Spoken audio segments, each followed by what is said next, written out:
Guys, welcome to my channel education with fact. आज हम लोग क्लास 12 इंग्लिश का जो फर्स्ट चैप्टर है उसमें ए गर्ल विथ अ बास्केट में जो इंपॉर्टेंट क्वेश्चंस हैं उसको हम लोग करेंगे। ज़्यादा नहीं, केवल 5 ही क्वेश्चंस होंगे, तो आप लोग उनको समझ लीजिए जो पेपर्स में अक्सर पूछे जाते हैं। चलिए गाइस, शुरू करते हैं। पहला question, where was the author going from, where did he start his journey. Author कहाँ जा रहा था, यानी लेखक कहाँ जा रहा था और उसने अपनी यात्रा कहाँ से शुरू की थी। अब ये आपको पूरे चैप्टर में कहीं नहीं मिलेगा, लेकिन आपको ऑथर के बारे में जो अबाउट द ऑथर लिखा था वहाँ पे आपको पता चल जाएगा। या फिर क्वेश्चन ये भी पूछ सकता है, who was William C Douglas. A girl with a basket chapter जो है उसको विलियम सी डगलस ने लिखा है। किसने लिखा है? William C Douglas. फिर से बताइए किसने लिखा है? William C Douglas. याद हो जाना चाहिए, भूलना नहीं चाहिए। किसने लिखा है? विलियम सी डगलस ने। ये भी पूछ सकता था कि वो who was William C Douglas, उसका भी आंसर इसी में हमने कवर कर लिया है। तो चलिए देखते हैं। William C Douglas was a जज of the supreme court of America. ये बुक में कहीं नहीं दिया होगा क्या William C Douglas was a जज of the supreme court America. ये आपको अबाउट द ऑथर में ही मिलेगा, इसीलिए मैंने अबाउट द ऑथर में इतना चीज़ आपको बता दिया था। He was going to Ranikhet from new Delhi, और रानीखेत जा रहे थे न्यू दिल्ली से। अब दूसरा क्वेश्चन देखते हैं। Who were these children selling baskets. वो बच्चे कौन थे जो टोकरियाँ बेच रहे थे। These children selling baskets were refugee children. During the partition of India and Pakistan, many people came to India. These children were sons and daughters of these refugee. यानी कि वे बच्चे जो टोकरियाँ बेच रहे थे वो रिफ्यूजी यानी शरणार्थी बच्चे थे, और भारत और पाकिस्तान के विभाजन के दौरान बहुत सारे लोग इंडिया चले आए थे। ये उन्हीं लोगों के बच्चे थे जिन्हें शरणार्थी कहा जाता था। Why did millions of people leave Pakistan for India, ये थर्ड क्वेश्चन है।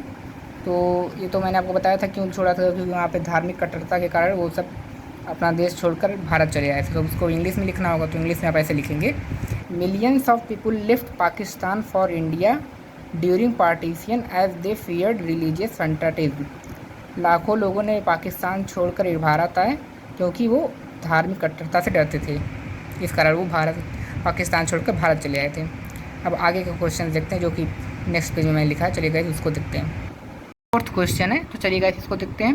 Who attracted the author most in the group of children at station and how. किसने सबसे ज़्यादा लेखक को आकर्षित किया उन बच्चों के समूह में और कैसे। अब इसका आंसर तो आप अपने मन से आपको बना के लिखना पड़ेगा, ये नहीं कि आप रट के सारा जाओगे।